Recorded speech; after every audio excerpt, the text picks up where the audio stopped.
It's Bourbon Blog Live, and it's Chef Dino Angelo Luciano, or as you have tonight on the screen, it's Chef Dino Baby Doll. How's it going there, Chef? Amazing. I'm feeling good. I just had my first PBR, so had some PBR. We were just talking about some of our amazing times together there in New York at that bourbon tasting we did a couple years ago.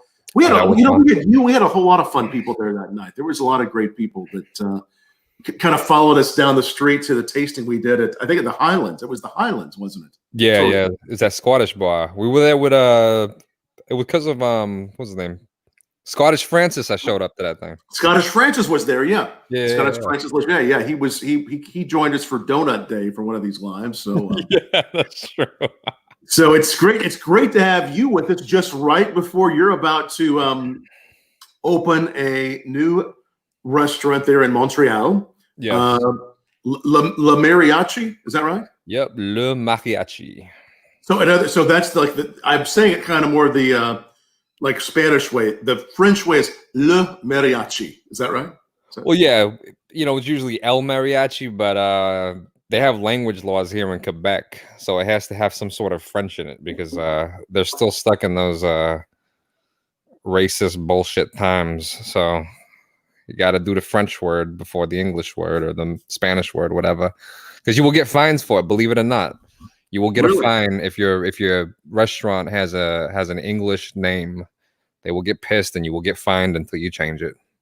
Wow! And so you better just start off the right way. So that the soft opening is this week. Tell us about what we can expect from this place. Yeah, we're trying to open by November 1st. November 1st is actually National World Vegan Day, so it'd be really cool if we opened by then. Right. But I don't know. We have a lot of construction to do. We've been building it for a while.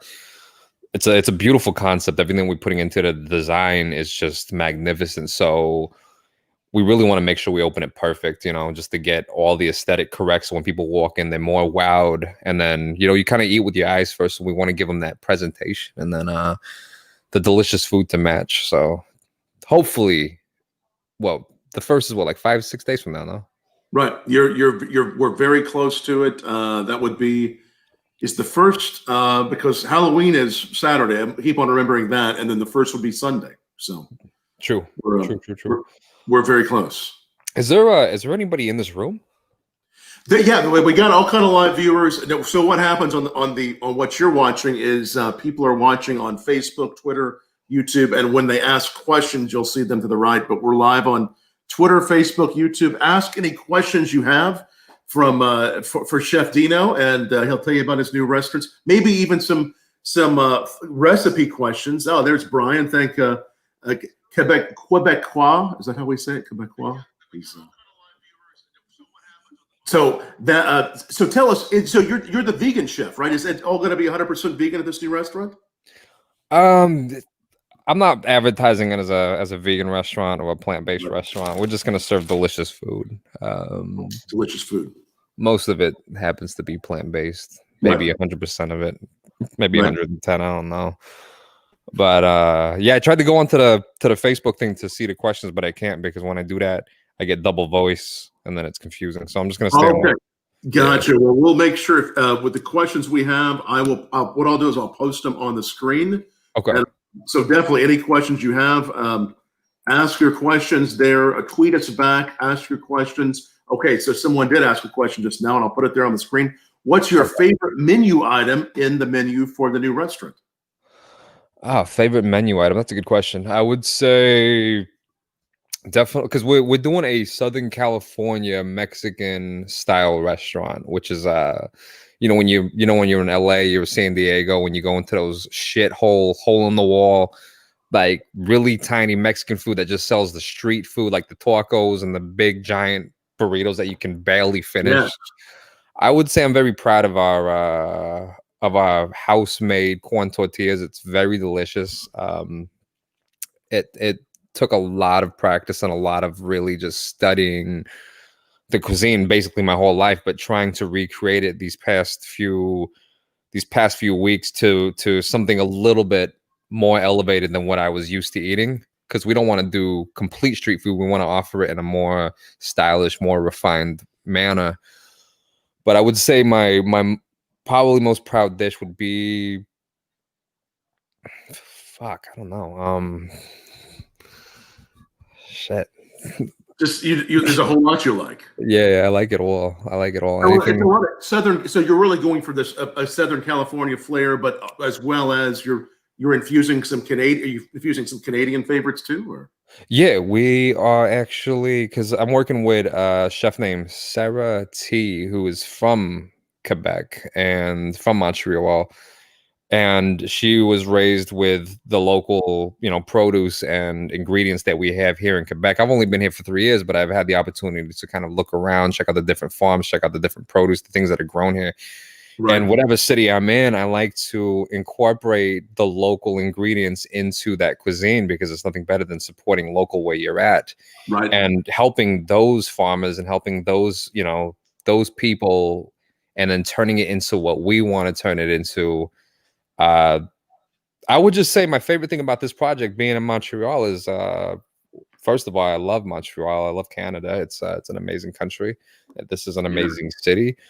I love the food here, and I would say just being able to take these ingredients and fusing it with what I grew up with in San Diego would definitely be my favorite dish on the menu. So basically just the entire menu, Right. That's really good, and it'll be exciting to. Well, we look forward to getting back to traveling again when things are a little more back to normal. But I enjoy Canada a lot myself. I bet this will be a really fun project. Any potential bar program, any cocktail program there on the menu, or is it going to mainly just be food? Any drinks? You're actually going to be one of the first guys I hit up when that happens. So what we did was we opened up, because you are the bourbon, you are the whiskey master. If I have any whiskey or bourbon questions, you're definitely the guy I ask. I'd be hitting you up all the time for those questions. We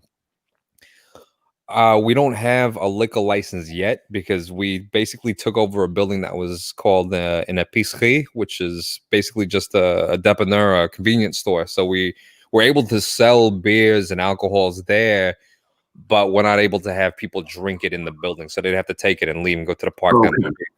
But here in Montreal, you're able to drink at a park as long as you have food with you. So that's the good part. So we can sell liquor. You just can't drink it at our establishment. I mean, we're going to set up a bench out front, and whatever you do when you leave the doors, like, I don't give a fuck. Go ahead and get wasted. But as long as I don't see it, I mean, I'll probably see it, but as long as you give me a shot. As long as you keep it on the BL, it'll be okay. People will leave with the alcohol. They can eat a little bit outside. I like that. It's really interesting to hear about, the laws in Canada and, different countries and different, obviously here in the US, it's like every state is like its own country when it comes to liquor laws. So, and of course, when you get to that point, happy to help you to guide you on whiskeys and cocktails. And I'm actually trying a little old fashioned that we made a little bit earlier here, and next time we jump on, we'll definitely get you. Let me see what you're drinking right now. Yeah, I'm having an old fashioned. We made it with some Peerless rye whiskey and some cinnamon bitters. So cheers, buddy. Cheers, baby. Virtual toast. Yeah. Cheers, Dino. So we need to get back. We need to get together soon. It's been a very long time. Yes. It'll be my pleasure to see you again. We had a great time there in New York a few years ago, and what I would say. What would things like, as you look at what's happening right now with the world, obviously the pandemic, opening a new restaurant when things are as they are, what's that experience been like for you? It's probably the worst time to open up a restaurant, I'd say. But no, I think it's the best time to open up a restaurant, because what we aim to do with our food, what we aim to do with our cuisine as a whole, ever since I got into the restaurant industry, was to make people happy. There's nothing better than, for me, like growing up with my family, going out to restaurants, like, of course I love my mom's cooking, but when we were able to go out and spend money at a restaurant and have that experience elsewhere, there's always memories, like that's when that's when you'd be able to incite conversation with your family, opposed to like being at home. You see those, like sometimes families don't talk at the dinner table anymore, or we watch TV because now we got televisions. But when you go to a restaurant, you're forced to kind of have that conversation. And usually it's paired very well with a good meal. And when the meal tastes good, when I was growing up, it was usually like we go to barbecue joints or even Applebee's and Chili's. Like when I was a kid, that shit was good. And I know now it's not the best food in the world, but like it's still very nostalgic. Yes. So just being able to offer food for people during a shitty time where, people are getting sick, people are dying, and people are getting depressed. Even though we're only able to do takeout and delivery right now, it's still just knowing that people are going to be able to eat my food, which I know they'll enjoy, makes me happy. So fuck it. I mean, it's going to be tough. We might hemorrhage fucking funds and go broke, but you know what? We're going to try to feed the world. So one day at a time. I don't give a shit. It's gonna offer hope. It's having a new restaurant and new food to look forward to, especially recently since it's been more difficult to travel. It's going to be something we can look forward to. Have something new, some new dishes. Question: are you going to be doing just dinner? Is it going to be breakfast, lunch, dinner? What's going to line up going to look like there? I'm pretty sure once we get going, we might do like brunch Saturdays, Sundays. Right now we're closed Sunday. We're gonna plan on closing Sunday, Mondays, because Sundays I go to church.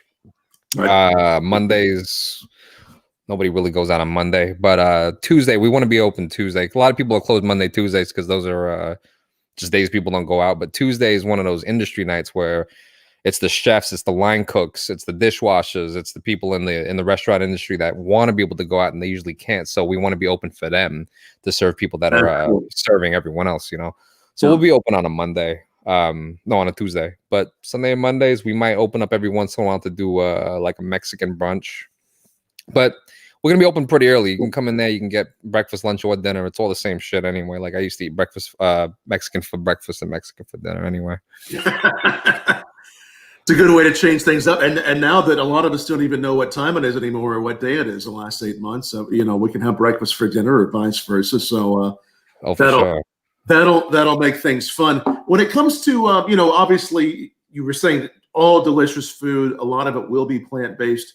Whether people have whether they're vegans, whether they've tried plant-based food, what are some ways that, at home, as we are cooking or as we're looking for new cuisine in the grocery, what are some ways we can put some plant-based food into our dinner, into our diet that might be fun to try if we haven't tried it? Honestly, I have a theory on plant-based food. As I mean, a lot of vegans get a lot of shit, especially Right. a lot of vegan cuisine. Because I'll tell you the truth, a lot of vegan food is fucking disgusting. And I have this thing called first wave, second wave, third wave vegan. Whereas you have the first wave are like the places that basically just sell a bunch of tofu and bullshit. Then you have the second wave, which is people that kind of elevate their cuisine a little more. They still don't have everything you'd want, but it's a little bit tastier. And then you have the third wave, which is people kind of stepping into the new type of just making things that more delicious, a little bit more gourmet. And then you have fourth wave, which is, Michelin star type shit, which honestly, I can't bring that element into this restaurant because we're doing street food. So when it comes to plant-based food, something that we all kind of grew up with, the boiled carrots and the boiled broccoli next to it, the steak, it was always the worst part of the meal. It was the shitty, maybe roasted Brussels sprouts with no flavor. Right. So people automatically think that, eating plants is disgusting. And just like people put, like I grew up cooking a lot of meat and seafood growing up in a Sicilian family. There was nothing but meat and seafood, especially on the weekends.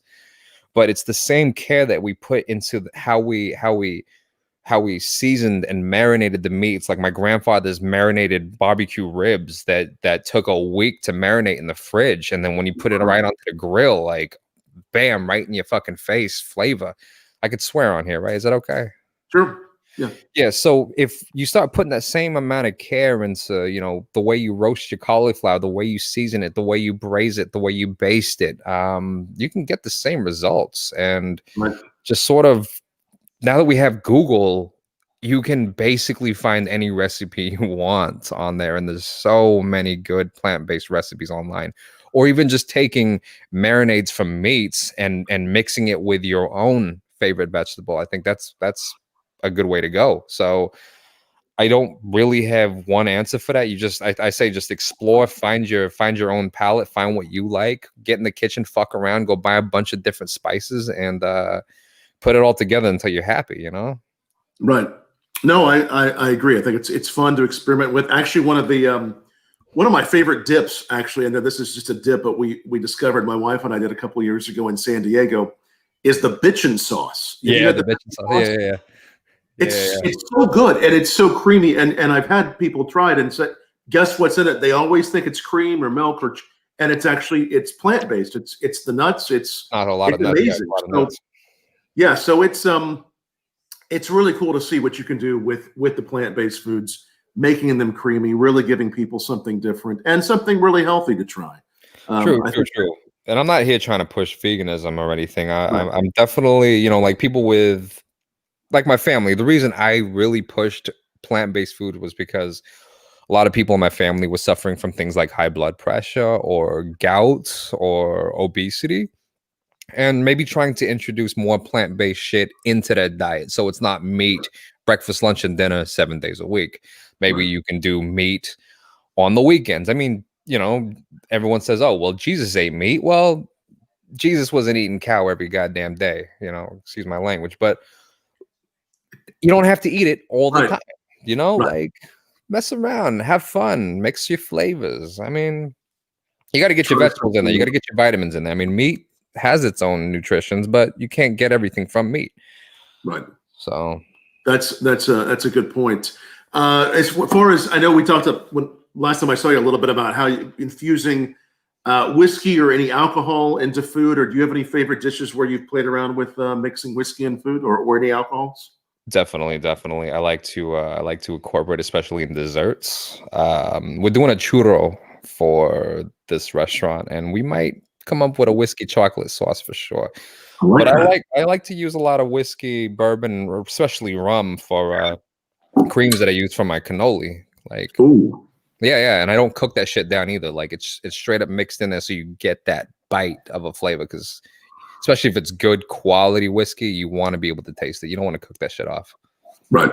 What makes and I love cannoli. Do you have a special twist you put on your cannoli? Yeah. My cannoli is thick. It's not the longest cannoli, but it's pretty thick. It's girthy. Very creamy. And fits right in your mouth. Sounds like a pretty good cannoli. Yes. Oh, it's amazing. Now, some of the cannolis have the chocolate on one end, the pistachio on the other. Does yours have a little blend of the two, or does it? Sometimes I put it in chocolate, just depending on who's eating it. Somebody asked what your favorite dish is on the new menu. This might become your favorite new dish. This could be a popular one, right? Yeah. Favorite dish on the new menu, I would say, is probably the I would say it's the chorizo tortas, because I love chorizo. I love that spiciness paired with the guacamole that I make. Fuck. We sold out of that one. We did a pop-up truck on last weekend, just the weekend that just passed. Because we're still doing construction on the building. The building just looks like the rest of Montreal, which is a construction hell. But we pulled in a food truck in our backyard because we have a backyard terrace, which we can't wait to open next summer. But we sold 5 items, one of them being a drink. But we did a chorizo torta, and that thing sold out. Like, we sold the entire menu out, but that one was like our poppin' one. That does sound really good for people, and we just want to stick this up on our banner here for a moment. People that are wanting to, that might be near you in Montreal, they want to check out the new restaurant. Is there a website they can go to, or? There's no website right now, but they can check us out at Mariachi MARIACHIMTL on Instagram. Okay, so Le Mariachi MTL on Instagram. Am I putting the right French accent on that, on the mariachi part? Yeah, you got it. I'm pretty good there. Look, Mariachi MTL on Instagram. That's where you can follow them and see all they're doing. Quite an exciting venture for you. And you've been in Canada for how long, you said? I've been here for about 3 years. I 3 years. came here 2017, probably around this time last year. Actually, I came up here Yeah. and at the end of September. It was just for a week vacation and fell in love with a place. Didn't want to leave, so I just kept coming back and forth between here and Brooklyn. That's when you decided this was the place for you and where you wanted to open your restaurant. That's Yeah, great. yeah.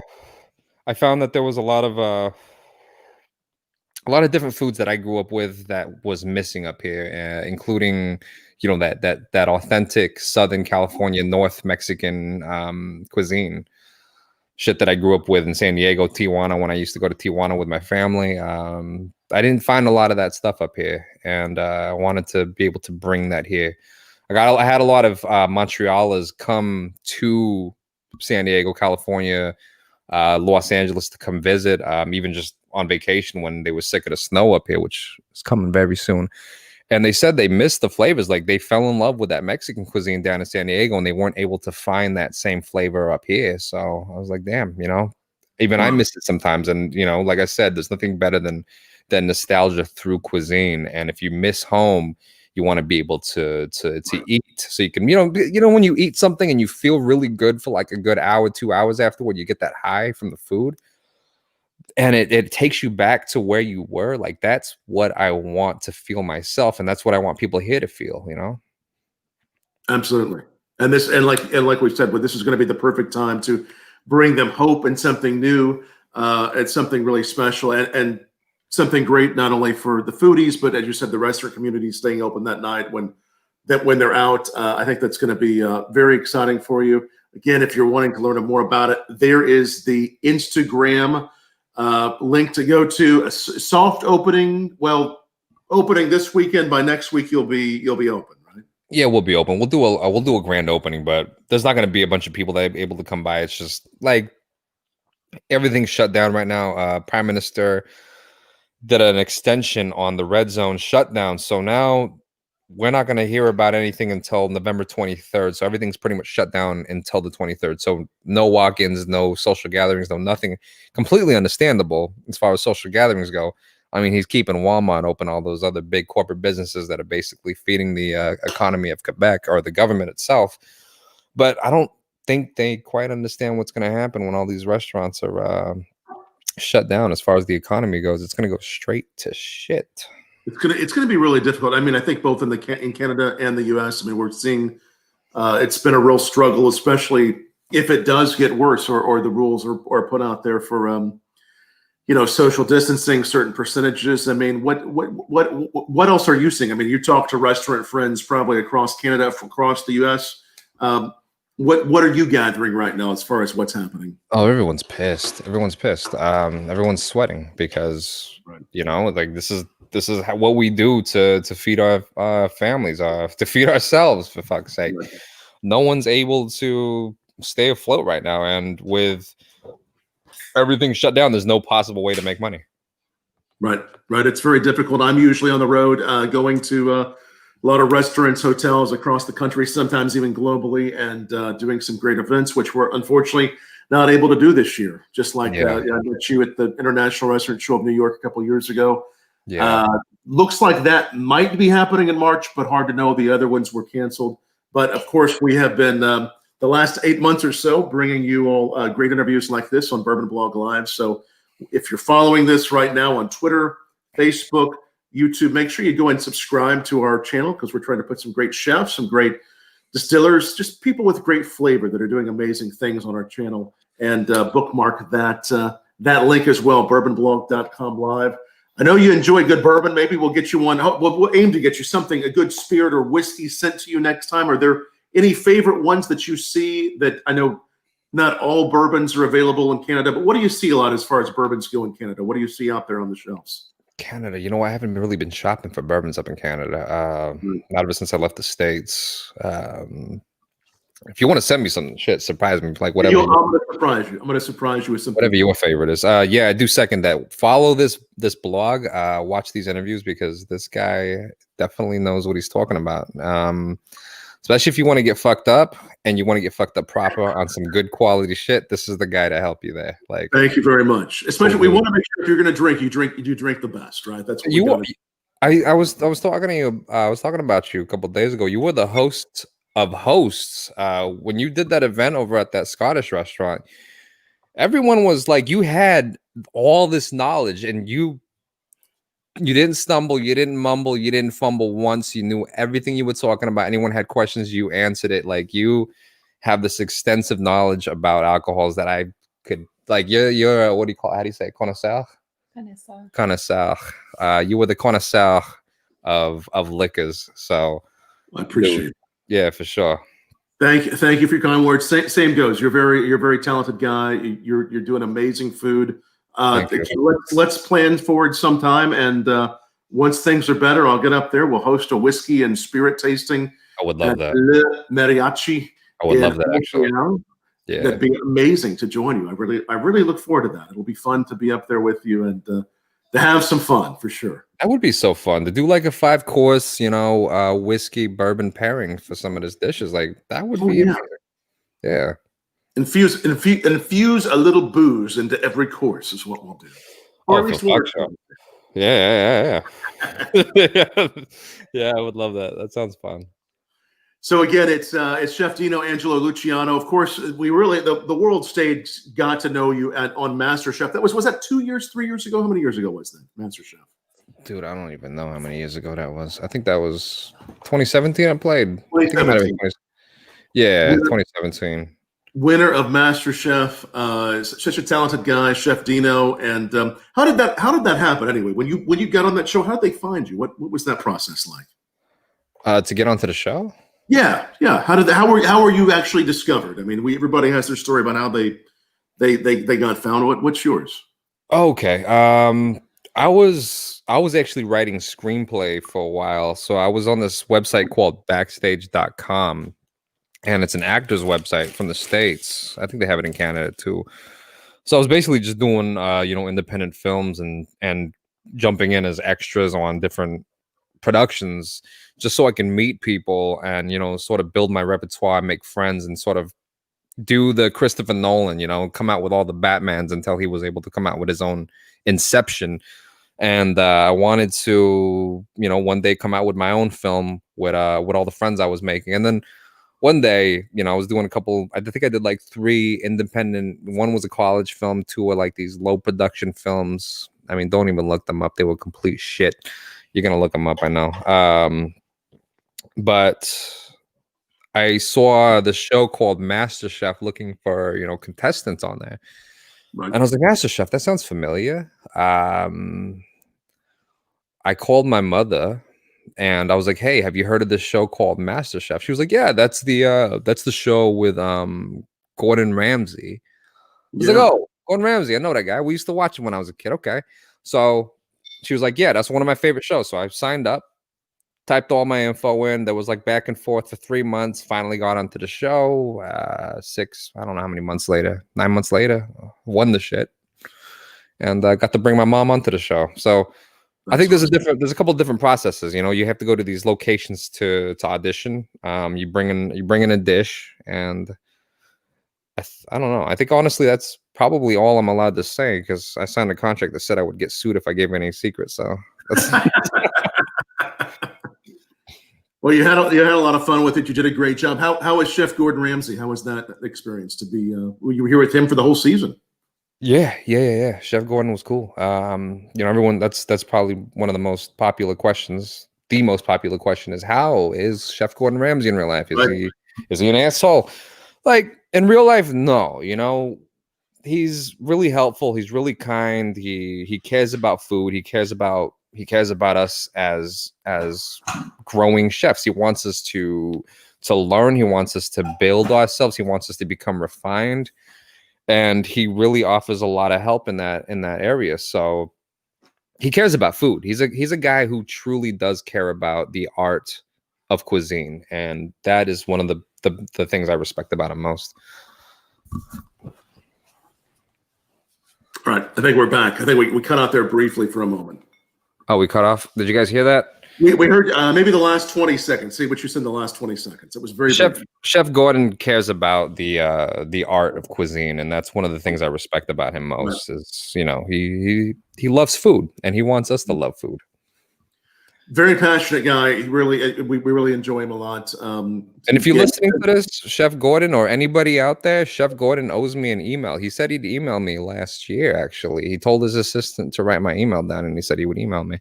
I still have not received that email. It's dino@thegourmetrabbit.com. But if anyone can get him to email me, I will feed you for life. Could happen. It's got to show up. Well, we'll twist all the arms we can, because that's a pretty good offer. I like that. Well, yeah, You come in. I'll give you a fucking burrito every single day. But get Chef Gordon to come through with that promise. It's a good plan. Well, it'll be great to look at that. Is it? What's the flavor? Old fashioned barbecue or barbecue à l'ancienne. L'ancienne. Now this almost sounds like a cocktail, but I have a feeling it's not an old fashioned plus barbecue. No, that would be weird, actually. It might be tasty. It might be weird. Yeah, for real. The old fashioned flavored chips. That's like sex on a beach chips. Could you imagine a blue fucking chips? Oh man. Yeah, that's the thing about chefs. We like to feed good stuff, but when we get home, we eat like complete shit. And this is what I survive on, because especially right now with our chef salary bleeding from this shutdown, this is all I can afford. This thing costs, I think, like $3, yeah.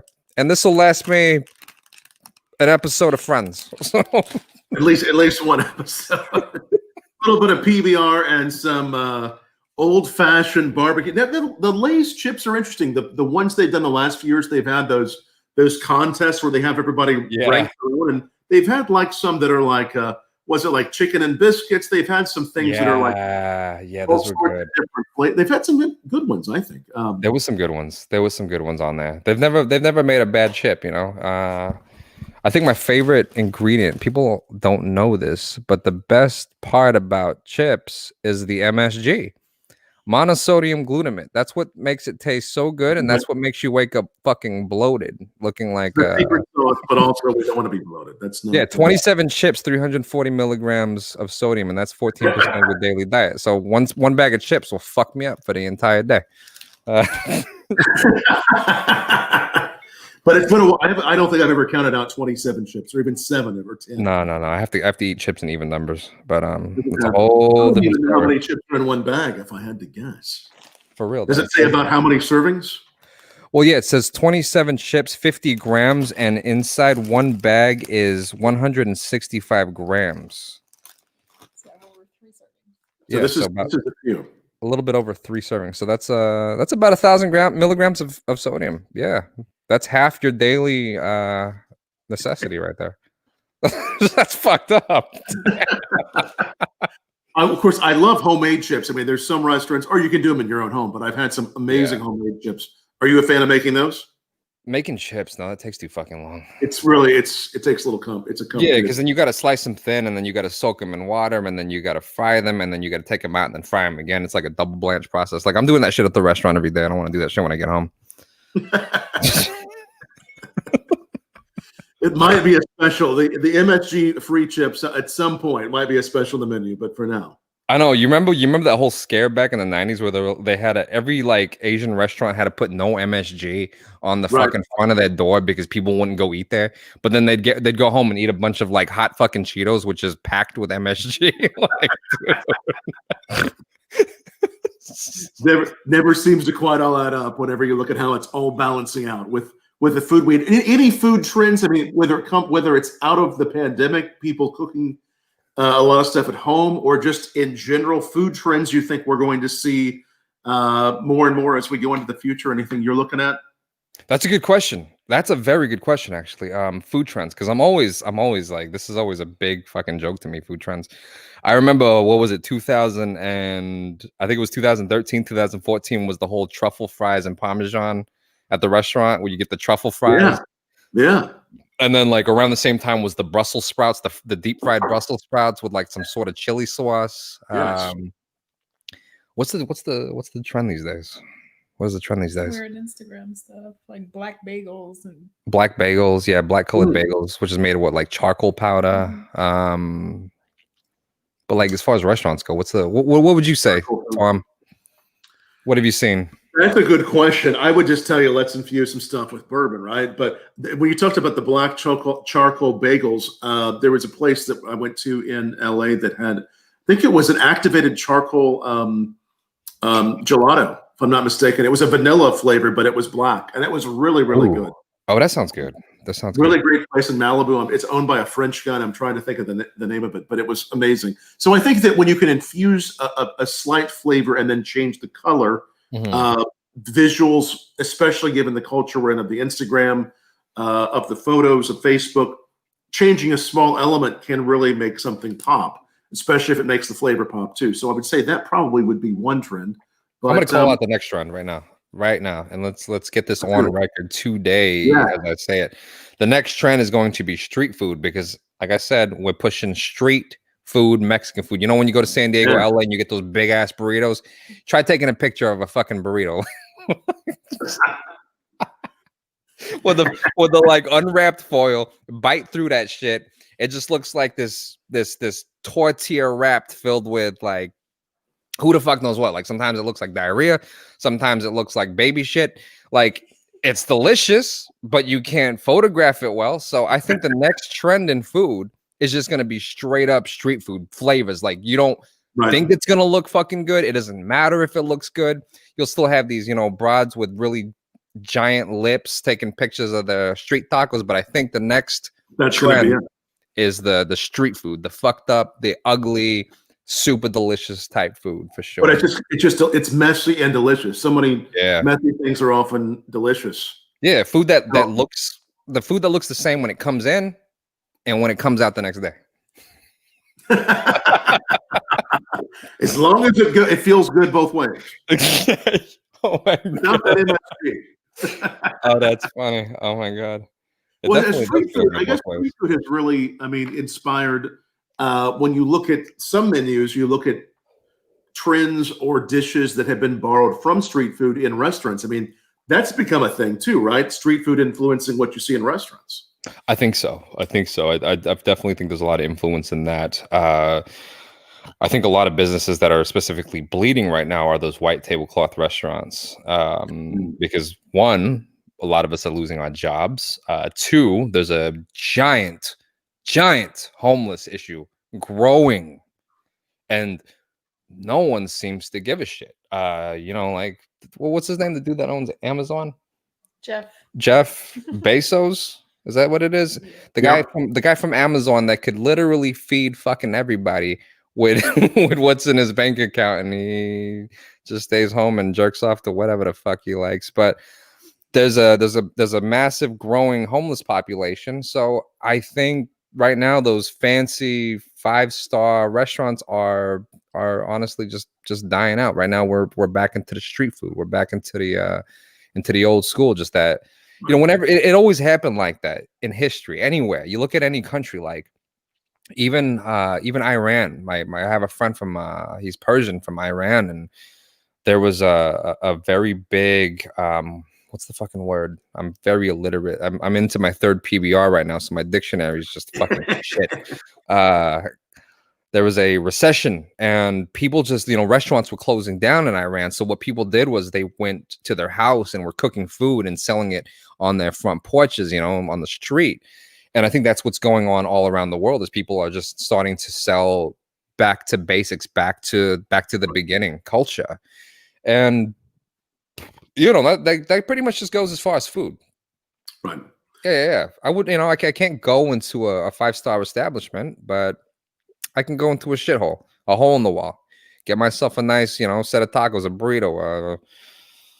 I don't know. I don't even like I said, like I'm eating fucking barbecue, so it's hard for me to tell. I'm eating chips, a bag of fucking chips. Down to earth comfort foods. We've seen more people talking about whether it's mac and cheese or something special done to mac and cheese or whatever it might be. Comfort foods or something else we've seen come out of this. Oh yeah. This era we're in, right? I mean, comfort foods. We may long for those. We're longing for things we haven't had for a while, and I think it's important what you mentioned. I mean, we obviously feel for all those folks that are that are out of work, and we only hope that things will get better. And Oh, there's for sure. great organizations hopefully helping out, especially in the hospitality industry. I know there's a lot of initiatives. Hopefully, people will continue to give to those, Oh yeah. which is so important because there are still so many people in hospitality that are out of work. I mean, it's just a Oh sad. my God, it's depressing. Like, fortunately, chefs, cooks still have somewhat of a paycheck. But as far as like servers go, bartenders, servers, front of house, they are definitely suffering right now because there's no one to serve. Like it's all takeout, it's all delivery. And I just had this thought. I got to get it out now, but it's funny because like you're like I'm like the food connoisseur and you're like the drink connoisseur, and Right. and as much as I would say that I like to eat shit food, just go back to the street, you can't do that with booze. Unfortunately, you can't. You it's like booze is something you do want to spend a little bit more on. You want to get quality because like you can always taste quality and you could always feel quality the next morning when you have that fucking hangover. Like there's some alcohols out there that just don't give you a hangover. And when I drank with you that night, I was pretty blasted. Like I almost made some pretty fucked up decisions that night in New York. And but the next morning I wasn't feeling it. But you did. We'll say that you did, and we had it. Yeah, you gave me some good stuff. You gave me some quality shit, and I woke up happy. And Yeah, good. No, we had a really good time. We had a lot of fun, and but I think you're right. When you look at, there are some bourbons out there and whiskeys that are, fortunately, part of the reason why bourbon has grown so much, I think, is because it's approachable flavors, mixable flavors, but you can still find some really good bourbons for a decent price, not overly inflated. And we like to know that those still exist. But I think you're right; it is so important to reach for good stuff. Wild Turkey was my go-to growing up. But PBR is great. I mean, there's so many people who enjoy PBR. I do too. I think it's great beer. What's your bourbon of choice? Wow, so tough. I mean, I have, as you see, several behind me. Made an old-fashioned with some Imperialist rye earlier. Okay. I have a little Angel's Envy by my side right now. I just poured a little of that. But we have so many great whiskeys. I got a little Jefferson's Twin Oak. We interviewed some people and had this last night. You got so much booze in front of you. Are you even wearing fucking pants? Yeah. Sure, I have shorts on with the bow tie and the jacket. For real. If I had that much liquors in front of me, I'd have porno in the background and I'd be getting down. Well, too bad we can't have you over. We definitely would pour a few sips for you. How do you feel about Wild Turkey? What's that? Wild Turkey. How do you feel about Wild Turkey? I like Wild Turkey. I've always liked Wild Turkey 101. They do some rarer releases. In fact, very coincidentally, you mentioned Wild Turkey. I just posted a story on Bourbon Blog before I jumped on with you about a new rare release they're doing. It's some bourbon that was laid down to rest in 2003. Oh, wow. It's the Russell's Reserve, which is always some of their higher end stuff. They're all good bourbons, but it's a 2003 Russell's Reserve. It's going for $250 a bottle because it's $250. Very, that's actually not that bad for a 2003. Right. It's very old. Yeah. So it's a rare whiskey. And so I'm sure it'll be a little tougher to find. Only 3,600 bottles being made. Oh, shit. Okay. But great stuff. I'm sure. I haven't tried it yet. Hopefully I'll be trying it soon. And but I like the regular Wild Turkey 101. I like the regular Wild Turkey rye. Is that one of your favorites too? Wild Turkey was the only thing I could drink neat. Everything else, everything else I gotta have ice or mixed with a bunch of Coca-Cola. Let's get that clear. Yeah. The Wild Turkey has some. I like the high. So it's a little higher proof. You probably like whiskeys that are a little higher proof. It has some real flavor, but it has a real signature hallmark flavor. That's what I like about some of these. Yeah. Even bottles that are like Wild Turkey or Jim Beam, the ones that I'm not going to reach for every day. Yeah. But if I see them, I always know there's a very signature flavor to them, just like the signature flavor of some of the down-to-earth street tacos that you're talking about. Exactly. There's definitely a nostalgia with alcohol. It'll always take you back to the first time you've had it. That's what I like about it. What was the first time you had it? First time I had it, I made some very bad decisions. I can't actually talk about that. We want to make sure all the decisions are very good from here forward. Yeah, I think I went to the top of the Empire State Building, took a shit, try to hit a bird, but different times. But it's all gone up from there, even after the Empire State Building. It's all I gone wouldn't up. say that I've gone up from there. That was probably the peak of my greatness. I think I've gotten quite mild over the years. I wish I could go and do that again, but like I'm a little more calm these days. Yeah. No, it's so good to see you again, Chef Dino. You've done so much great work over the years. It'll be so this restaurant, is this your first establishment?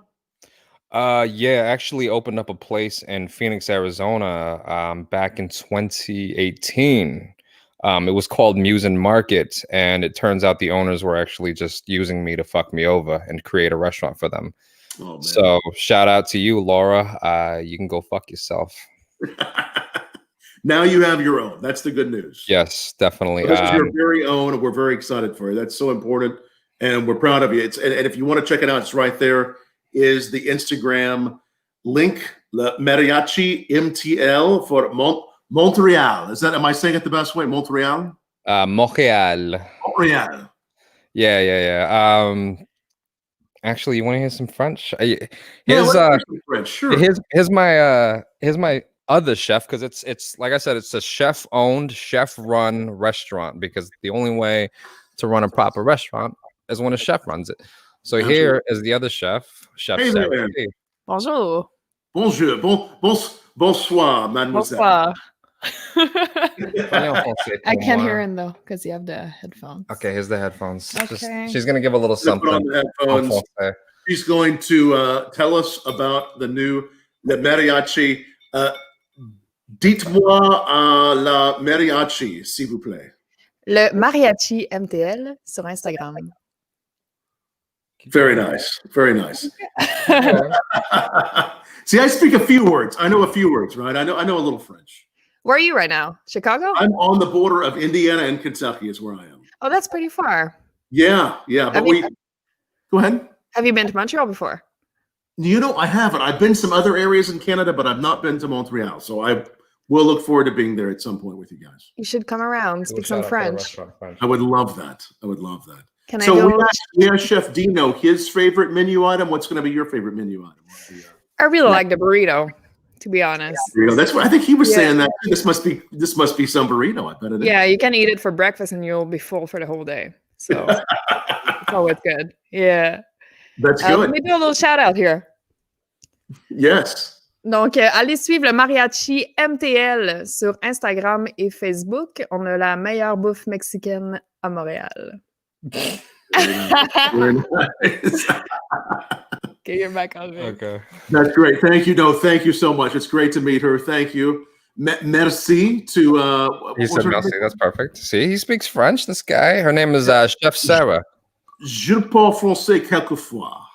Je parle français quelquefois. He said. What's quelquefois? Sometimes. Sometimes. Okay. Shit, I don't even know that. Je parle français. I studied French in high school for 4 years, but I forgot it all. Well, I've spoken it. I had it early in life, and I've spoken it, and so I'm practicing it. Well, I have to practice more. I'll have to get you back on. Send you some bourbon.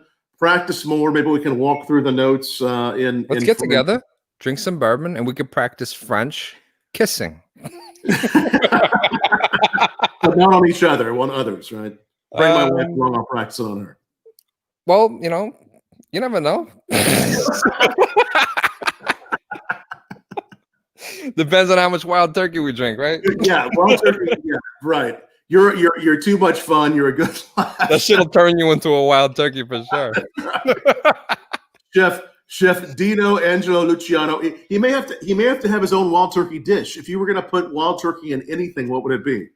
Ooh, that's a very good one. High proof, right? Okay, so what we did was we did create a bunch of plant-based options at this restaurant, including some of my favorites, which was when I grew up in San Diego, I used to go get this thing called a pollo asada burrito, which was a asada marinated chicken that was chopped up in small pieces, grilled, and stuffed into a burrito with guacamole, lettuce, and Fries. And sometimes fries if you got the California burrito. And we created a plant-based version of that chicken, the same texture, the same pull, and the same marinade. And we were serving it this weekend. We weren't even advertising as these foods as being plant-based. And people were like, oh, that was some really good chicken. I was like, it wasn't chicken. And they were so surprised. So we really believed it. Yeah. Yeah, I would say in the marinade of that chicken we create, that asada marinade, I would mix it with that because it's basically chili spices. It's chipotle chili spice, it's lime juice, fresh orange juice, and I think the orange juice with the wild turkey bourbon would you'd have that zesty citrus with that smoky. Fuck! I can go for a bottle of wild turkey right now. Like, Sounds amazing. You know what I mean? We're doing our job. Not that it ever is our job to make you want to sip a bourbon, but we're doing our job if you're wanting that. Right? That's true. Oh, you want to sip a bourbon? Like, don't even lie. You do. I'll definitely have another. It's Bourbon Blog Live. Make sure again. Thank you so much, Chef Dino. It's awesome to have fans of yours ask some great questions. This is our website. Obviously, I'm going to go ahead and stick this up there. Hopefully Chef Gordon Ramsay will email you, but I don't expect Chef Gordon Ramsay to email me. But just in case anybody wants to talk bourbon, email me at tom@bourbonblog.com if you want to talk about doing a virtual tasting or just talk whiskey. But definitely, actually, I need to throw out. I am a little bit alcohol and spirits illiterate, so when I do tend to need help, I do look at your blog. I actually go on there and learn quite a lot, more than I thought I could learn, because you are very, very, very, very well versed in this area, and you're a fucking expert. So I've learned quite a lot from you, actually. So check him out. Check him out for sure. I really appreciate that. We definitely look forward to getting up to the Mariachi and doing some sort of whiskey tasting, hopefully in 2021 there. And again, if you just want to see all the cool things, whether you're close to Montreal or not, check out all the cool things Chef Dino is doing along with Sarah there. And great to meet Sarah as well there. It's really nice to see her, and it's so good to see you. And thank you so much for joining us here. It's a lot of fun to chat with you and have a virtual sip with you again. Anything else we want to let everybody know about that's coming up for you? Just follow the both of us. Come eat at my place and come drink at his, because you're gonna have quite a time. Absolutely, buddy. Thank you so much for that. If you joined us midstream on the stream of video, this will be up permanently wherever you're watching it from. It will also be up on our podcast channel, which is easy to find. Just look for our audio podcast, Spotify, Apple, wherever you register and subscribe to your podcasts. Chef Dino Angelo Luciano, merci. Thanks so much for joining us. Merci beaucoup, mon amour. Je vous en prie, monsieur. Oh, I love you. I can't wait to get naked with you.